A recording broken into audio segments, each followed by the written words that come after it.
Okay, मेरे साथ राशिद अहमद कादरी जुड़ रहे हैं, पद्मा अवार्ड विनर है।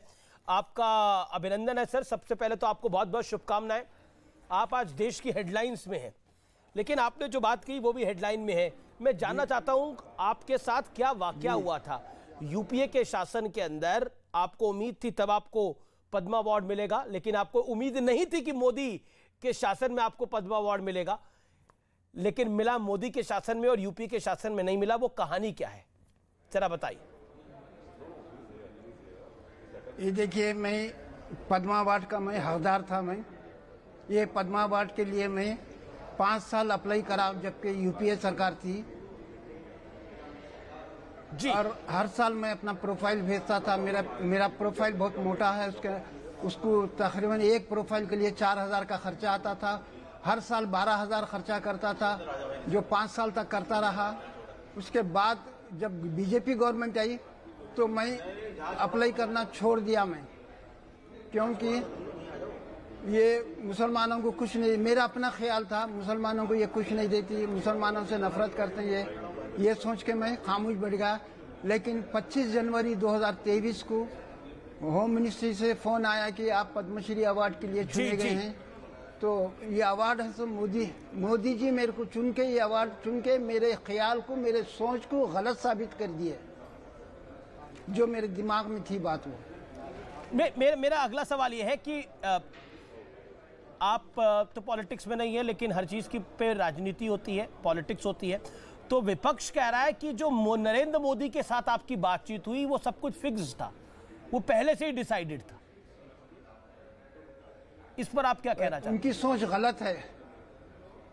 उनकी सोच गलत है। मैं किसी के बहकावे में नहीं आता। मैं जब भी करता हूँ मैं अपनी बात करता हूँ। मैं लोगों की सिखाई हुई बात है तो मैं कभी भी नहीं करता। मैं किसी के बारे में ऐसा बोलना उनका गलत बात है ये, और झूठा इल्जाम है मेरे पे ये।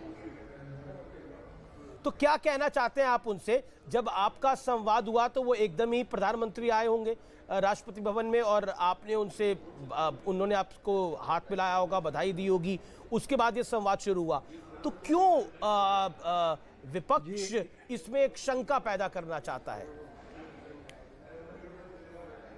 विपक्ष का काम ही है सभी को पर इल्जाम लगाना, उनको बदनाम करना जी। एक अगला सवाल मेरा ये, एक धारणा है कि नरेंद्र मोदी के शासन में मुसलमानों के साथ अच्छा नहीं हो रहा। आप क्या कहना चाहते हैं शाह रशीद जी? मैं और लोगों की बात नहीं करूंगा, क्योंकि मैं सियासतदान नहीं हूं, मैं पॉलिटिशियन नहीं हूं। मेरी बात जो थी, जो दिल में थी मेरी बात, वो मेरी जबान पे आई और वो बात पे मैं कायम हूं।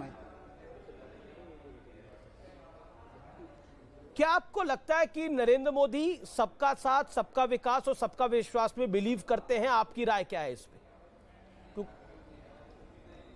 मैं इसमें अपनी राय नहीं दे सकता।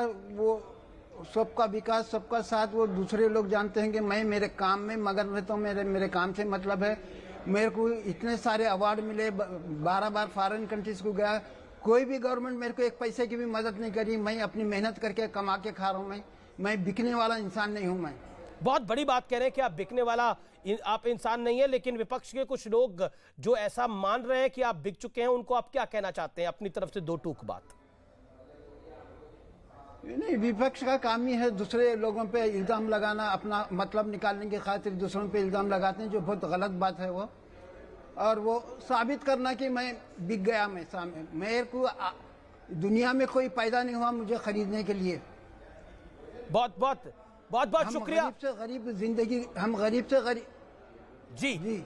आपका बहुत बहुत शुक्रिया और आपको एक बार फिर बहुत बहुत बधाई पद्मा अवार्ड जीतने के लिए। लेकिन आज मैं आपके साथ एक संवाद करना चाहता हूं। देश ने वो दौर भी देखा है जब पद्मा अवार्ड्स बड़े और एलीट क्लास वाले वीवीआईपीज के लिए एक 5 स्टार इवेंट होता था, लेकिन बीते 9 साल में यह सूरत पूरी तरह से बदल गई व्यूअर्स। अब जूतों की चमक से उम्मीदवार का नाम नहीं तय किया जाता, बल्कि सिर्फ और सिर्फ काम ही बोलता है, काम ही पुरस्कार पाने का पैमाना बन गया है। फिर चाहे दूर दराज के गांव में गुमनामी से पर्यावरण के लिए काम करने वाली तुलसी गौड़ा हो, या फिर जलपाईगुड़ी में रहने वाले 102 साल के लोक संगीतज्ञ मंगला कांति रॉय हूं। इतना ही नहीं, मोदी सरकार के स्लोगन सबका साथ, सबका विकास और सबका विश्वास की झलक भी इन अवार्ड्स में देखी जा सकती है। अभी आपने पद्मश्री विजेता शाह रशीद कादरी की मेरे साथ बातचीत भी सुनी। अब आप उनकी पीएम मोदी के साथ हुई बातचीत को भी सुनिए।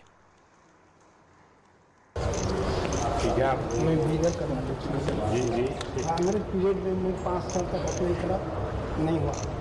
उसके बाद मैं खामोश बैठ गया कि बीजेपी गवर्नमेंट है ये हमको नहीं दे, मगर आप मेरा ख्याल गलत साबित करके मेरे को चुने, उसके लिए बहुत बहुत धन्यवाद। इन्होंने कई बार अप्लाई करा, लेकिन मोदी शासन ने इनको पहचाना और अवार्ड दिया। लेकिन बड़ा सवाल यह है कि ये पुरस्कार अब उनको मिलते हैं जो डिजर्व करते हैं, जो लुटियंस दिल्ली में ही नहीं रहते, जो साउथ दिल्ली, साउथ बॉम्बे में नहीं रहते, जो बड़े बड़े आलीशान मकानों में नहीं रहते, रसूख नहीं रखते। अब पद्मा अवार्ड उनको मिलते हैं जो इसकी काबिलियत रखते हैं। नमस्कार।